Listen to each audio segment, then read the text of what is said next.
Will someone explain to me what happened back there?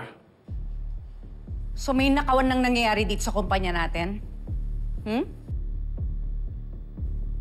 Ganun ba? Tata doesn't know what she's talking about. Sir Gov, Tita Margaret, love, nagsisinungaling lang siya para magpalakas sa inyo. Alam niyo naman yung mga linta. She's desperate. Teka lang po hindi po ako linta, desperado at sinungaling. Ayoko naman po umabot sa ganito eh. Sadyang napansin ko lang talaga yung listahan na to na napakamahal po ng mga rekado na in-order para po sa Kuya Joel's. Tata, anong alam mo sa purchase order? Wala. Hindi mo alam. Wala kang alam. Kaya huwag ka nagmamarunong. Ma'am, hindi po ako nagmamarunong. Lumaki po ako sa palengke kaya kabisado ko po yung presyohan nito. Kaya masasabi ko po na sobra po yung patong nito sa normal na presyo sa palengke.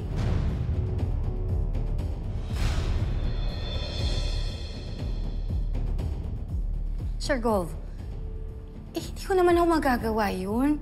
Saka, napakadali namang umimbento tsaka gumawa ng papel na ganyan. Sinisiraan lang ako ng babaeng ito. Sir Gov, what are we gonna do? I will handle these accusations fairly. Pero kung sino man ang nagsisinungaling sa inyo, hindi lang kayo mawawala ng trabaho. I will make sure mananagot kayo sa batas. Ako mismo ang mag-iimbestiga nito.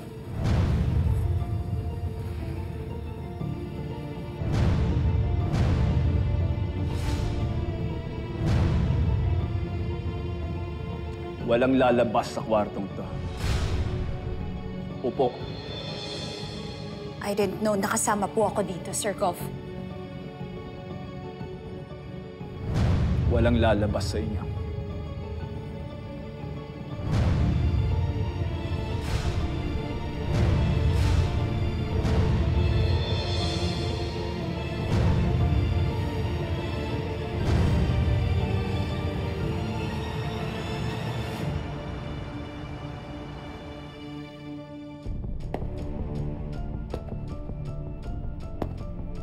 You'll be facing charges of fraud, embezzlement, and forgery, Charmaine. I went through all your purchase orders dating back 5 years. I must say, mahusay ka, ha? Hindi ka nahuhuli kasi iniiba-iba mo yung mga ingredients na papatungo mo ng presyo. So it could be dairy included in this purchase order, then it could be vegetables in the next. Iniikot-ikot mo lang at kinakalat mo para hindi namin mapansin. Pero ngayon, wala ka ng lusot. Sandali, bitawan niyo ko. Wala akong kasalanan. Kayo ko lumabas, bitawan niyo ako!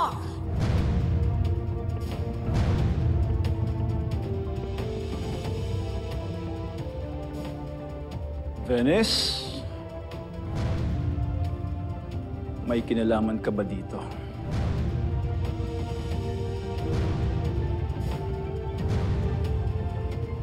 Ikaw ang nag-approve ng iba dito on behalf of Francis.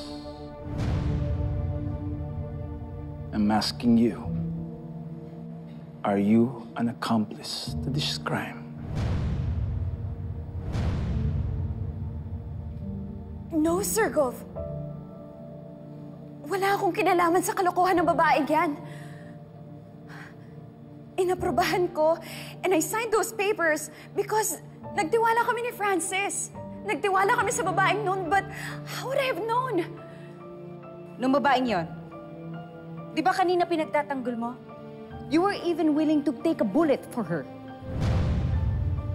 Di ba malapit kayo sa isa't isa? No! Magkakilala lang kami. Aba, malay ko ba nakikipag-close lang siya sa akin para makalusot siya sa mga ginagawa niya? Pero maniwala ka sa akin, love, wala akong kinalaman sa ginagawa niya. I'm innocent. Kaya bago-bago ko pa nandito sa kumpanya.